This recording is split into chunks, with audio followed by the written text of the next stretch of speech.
ابراہیم علیہ السلام نے کہا وجعلنی من ورثۃ جنت النعیم، یا اللہ مجھے جنت تو عطا فرما، کہا ٹھیک ہے، لیکن آپ نے نبی سے کہا انا اعطیناک الکوثر، ہم نے آپ کو جنت کی چابیاں ہی پکڑا دی۔ ابراہیم علیہ السلام نے مانگا، اپنے حبیب کو بن مانگے۔ ابراہیم علیہ السلام نے کہا وجنبنی وبنی ان نعبد الاصنام، یا اللہ مجھے اور میری اولاد کو بت پرستی سے بچانا، ٹھیک۔ اور اللہ نے اپنے حبیب کے گھر کے بارے میں کہا انما یرید اللہ لیذھب عنکم الرجس اہل البیت ویطہرکم تطہیرا، اے اہل بیت محمد اللہ نے آپ کو پاک کر دیا۔ اگر اللہ کی بارگاہ میں قبولیت چاہتے ہو تو رات کا اٹھنا سیکھ لو۔ بڑی پرانی بات ہے، میں غالباً پڑھتا تھا رائمنڈ میں، تو میاں جی عمراؤن خان تھے رحمۃ اللہ علیہ، شجاباد کے، قصبہ مڑل کے، تو وہ مولانا یوسف صاحب کے ساتھیوں میں سے تھے۔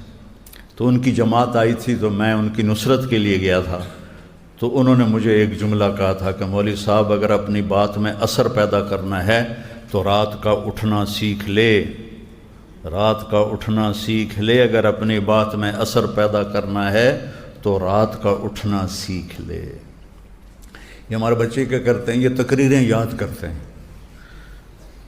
اور پھر ان تقریروں کو آگے بیان کرنا شروع کر دیتے ہیں۔ تاثیر اللہ ڈالتا ہے، اور تاثیر لینے کا راستہ یہ نہیں ہے کہ کسی خطیب کی شعر یاد کر لو، کسی کی تقریریں یاد کر لو اور شروع ہو جاؤ۔ تو کئیوں کو جنون ہوتا ہے نا کہ بھئی ہم نے بھی مولوی طارق جمیل بننا ہے اور اسی کی طرح تقریریں کرنی ہیں، تو وہ میرے لہجے کی بھی نقل اتارتے ہیں، بے وقوف اس طرح کرتے ہیں۔ کبھی کوئی نقل مار کے بھی فرسٹ آیا، نقل مار کے کبھی کوئی فرسٹ آیا؟ فرسٹ وہی آتے ہیں جو خود، میں اسکول میں پڑھتا نہیں تھا، بالکل نہیں پڑھتا تھا، سارے فلمی رسالے پڑھتا رہتا تھا، تو میں تو نقل مار کے پاس ہوتا تھا، میں کبھی فرسٹ نہیں آیا۔ فرسٹ آتے تھے جو پڑھتے تھے، نقل مار کے کبھی کوئی اول نہیں آتا ہے۔ میرا مضمون بیان کرو، میرے لہجے کی نقل مت کرو۔ وہ ہمارا ایک شاگرد تھا، یہیں پڑھا، تو وہ ڈیفنس میں بیان کر رہا تھا، وہ بالکل میری طرح پگڑی باندھتا تھا، میری طرح وہ بیان کرتا تھا، لہجہ بھی میرا ہوتا تھا۔ تو اب وہ بیان کر رہا ڈیفنس میں، میرا بیان تھا عائشہ مسجد میں، تو وہ اسی طرح رو میں کہتا عائشہ مسجد والو سن لو، اور وہ ڈیفنس میں بیان کر رہا۔ تو ایسی بونگیاں مت مارو، کسی کی نقل مار کے کبھی کوئی بڑا نہیں بنتا، یہ یاد رکھنا۔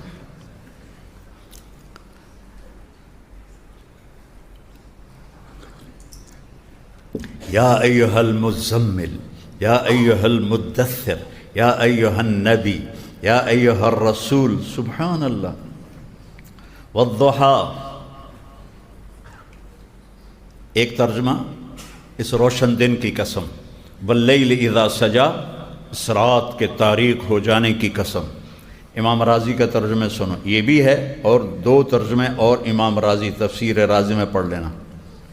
والضحا، آپ کے روشن علم کی قسم۔ واللیل اذا سجا، آپ کی ستاری کی چادر کی قسم جس میں امت کے عیب آپ چھپا لیتے ہیں، یہ ترجمہ بھی ہے۔ والضحا، یہ سب سے پسند ہے مجھے، والضحا، آپ کے روشن چہرے کی قسم۔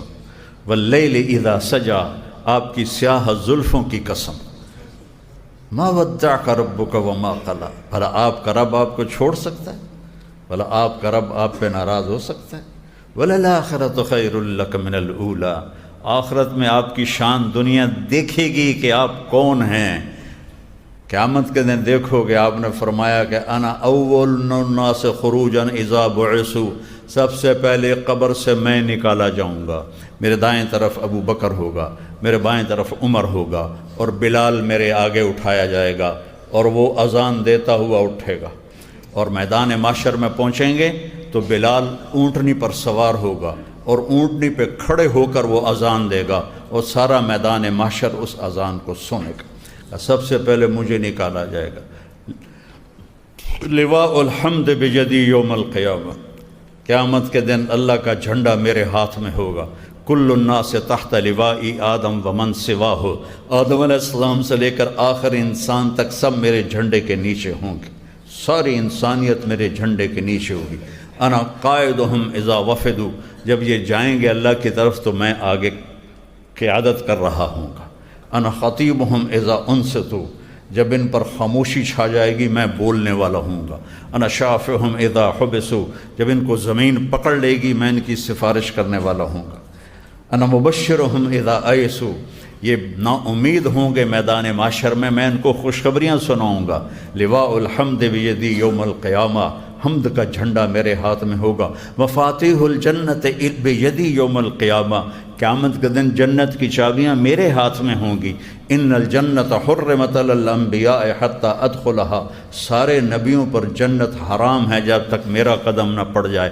وانها لمحرمۃ علی الامم حتی تدخلها امتی، اور ساری امتوں پر جنت حرام ہے جب تک میری امت نہ چلی جائے۔ والضحیٰ یا ایھا المزمل، 227 دفعہ اللہ نے اپنے حبیب سے خطاب کیا، 227 دفعہ کاف کے لفظ کے ساتھ۔ ما ودعک الم نشرح لک صدرک ووضعنا عنک وزرک ورفعنا لک ذکرک انا اعطیناک الکوثر، یہ کو 227 دفعہ کاف ضمیر کے ساتھ اللہ تعالیٰ نے اپنے حبیب کے ساتھ بات کی ہے، اور آپ کو اور سارے نبیوں پر اونچی شان عطا فرمائی ہے۔ آدم علیہ السلام کے بارے میں اللہ نے کہا وَلَقَدْ أَحِدْنَا إِلَىٰ آدَمَ مِنْ قَبْلُ فَنَسِيَا، ہم نے آدم سے وعدہ لیا، وہ بھول گیا۔ اپنے نبی کے بارے میں کہا سَنُقْرِئُكَ فَلَا تَنْسَىٰ، جو میں اپنے حبیب کو بتاؤں گا یہ کبھی نہیں بھولے گا۔ سبحان اللہ۔ ادھر بات ہو رہی ہے لم نجد لہ عزما، کہ وہ بات پوری نہ کر سکے، ادھر اللہ کہہ رہا ہے سنقرئک فلا تنسیٰ، جو آپ کو بتاؤں گا آپ کبھی نہیں بھولیں گے۔ نوح علیہ السلام کو کہہ رہے ہیں انی اعظک ان تکون من الجاہلین، جب انہوں نے کہا نا ان ابنی من اہلی وان وعدک الحق وانت احکم الحاکمین، یا اللہ یہ بیٹا تو میرے اہل میں سے ہے اور آپ نے کہا تھا تیرے اہل کو میں نجات دوں گا، تو انہ لیس من اہلک انہ عمل غیر صالح فلا تسألنی ما لیس لک بہ علم انی اعظک ان تکون من الجاہلین۔ نوح دوبارہ بیٹے کی بات نہ کرنا ورنہ ممکن ہے میں نبوت واپس لے لوں، ممکن ہے میں نبوت واپس لے لوں۔ اتنی سخت بات کی، اور میرے نبی نے تبوک کے موقع پر منافقین آ کے چھٹی لینے لگے، میرے پیٹ میں درد ہے، میرے سرج پیڑے، میرے ڈھڈج پیڑے، میرے جلاب لگے ہوئے ہیں، میری ماں بیمار ہے، میرا پیو بیمار ہے، میری دھی بیمار ہے۔ آپ صاحب کہتے ٹھیک ہے جاؤ بھائی جاؤ بھائی جاؤ بھائی جاؤ۔ سارے منافقین اجازت لے کے چلے گئے۔ تو اللہ تعالیٰ کو یہ بات اس وقت نا اپنے حبیب نے جو اس طرح آپ کو کھلی اجازت دی، تو اللہ تعالیٰ نے اس بات پر آپ کو تنبیہ کیسے کی؟ اللہ چاہتے تھے یہ ساتھ جائیں اور راستے میں واپس مڑیں گے، جیسے جنگ احد میں عبداللہ بن ابی 300 کو لے کے واپس مڑ گیا تھا، تو یہ واپس مڑیں تاکہ ان کی سب کو پتہ چل جائے کہ اے نامراد منافقین اے جڑے ہیں۔ تو آپ نے پردہ ڈال دیا، تو اللہ تعالیٰ نے اب آپ کو تنبیہ کی۔ تنبیہ اور معافی کا دستور یہ ہے کہ پہلے استاد یا باپ یا کوئی بڑا وہ آپ کو تنبیہ کرتا ہے، یہ کیوں کیا، ایسا نہیں کرنا چاہیے تھا، پھر آپ کہتے ہیں جی معاف کر دو، تو کہتے ہیں ٹھیک ہے آئندہ نہ کرنا، یہی ہے نا۔ پہلے معافی کا اعلان ہو پھر تنبیہ ہو، یہ بھی کبھی دیکھا؟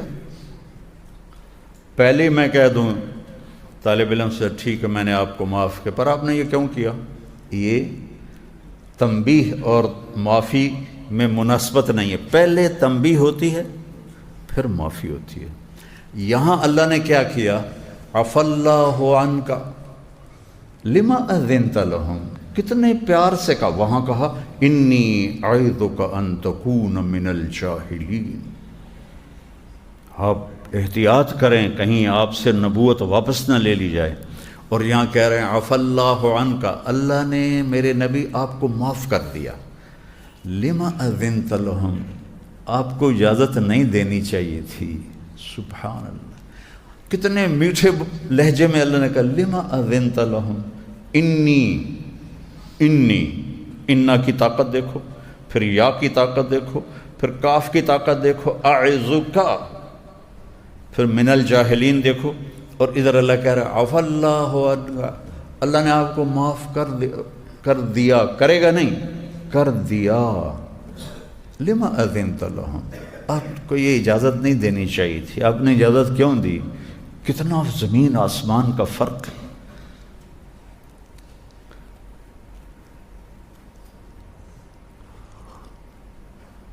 ابراہیم علیہ السلام نے کہا وَجَعَلْنِي مِنْ وَرَثَةِ جَنَّةِ النَّعِيمِ، یا اللہ مجھے جنت تو عطا فرما۔ اللہ نے کہا ٹھیک ہے، لیکن اپنے نبی سے کہا اِنَّا أَعْطَيْنَاكَ الْكَوْثَرَ، ہم نے آپ کو جنت کی چابیاں ہی پکڑا دی۔ ابراہیم علیہ السلام نے مانگا، اپنے حبیب کو بن مانگے۔ ابراہیم علیہ السلام نے کہا وَاجْنُبْنِي وَبَنِيَّ أَن نَعْبُدَ الْأَصْنَامَ، یا اللہ مجھے اور میری اولاد کو بت پرستی سے بچانا۔ ٹھیک، اور اللہ نے اپنے حبیب کے گھر کے بارے میں کہا انما یرید اللہ لیذھب عنکم الرجس اہل البیت ویطہرکم تطہیرا، اے اہل بیت محمد اللہ نے آپ کو پاک کر دیا۔ وازواجہ امہاتہم، میرے نبی کی بیویاں تمہاری مائیں ہیں، تمہاری مائیں ہیں۔ لا یحل لک النساء من بعد، عام عورتوں کی طرح میرے نبی کی بیویوں کا تعلق عام عورتوں کی طرح نہیں ہے کہ طلاق دے دو تو ختم۔ اللہ نے کہا آپ اپنی بیویوں کو طلاق نہیں دے سکتے، نہ کسی اور سے شادی کر سکتے ہیں، یہی آپ کی دنیا اور آخرت کی بیویاں ہیں، ورنہ باقی شادی میں تو ایک بول پہ نکاح ٹوٹ جاتا ہے، لیکن اللہ نے میرے نبی کو پابند کر دیا۔ لا یحل لک النساء من بعد، آپ کے لیے کوئی عورت اس کے بعد نکاح نہیں آپ کر سکتے۔ ولا ان تبدل بہن من ازواج، نہ ان میں سے کسی کو طلاق دے کے اور آپ کی کوئی اور شادی کر سکتے ہیں، یہ آپ کی دنیا اور آخرت کی بیویاں ہیں۔